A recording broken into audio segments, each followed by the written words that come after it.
তৃণমূলে থাকবো, তৃণমূলেরই সদস্য।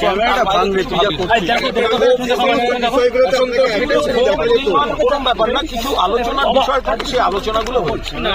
যিনি আপনাকে সাধারণ সম্পাদক, রাজ্য সাধারণ সম্পাদক পদ থেকে সরিয়ে দেওয়ার চিঠিতে সই করেছিলেন, তার বাড়িতে এসে বৈঠক করছেন। আমি যেহেতু কোনো চিঠি পাইনি, ফলে আমি তো অফিসিয়ালি কমিউনিকেটেড নই। এবার কোথায় কি হয়েছে তারা ভালো বলতে পারবে। স্টার ক্যাম্পেনার হিসেবে আবার প্রচারে নামবেন।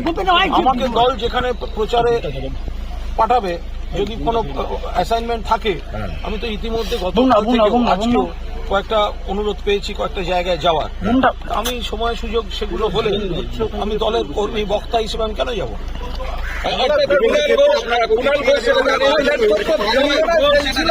সেই জন্য আরো কি বলছেন? কুণাল ঘোষ যেটা জানিয়ে দিলেন যে তিনি দলের অ্যাসাইনমেন্ট পেলে তিনি প্রচারে যেতে রাজি। কুণাল ঘোষ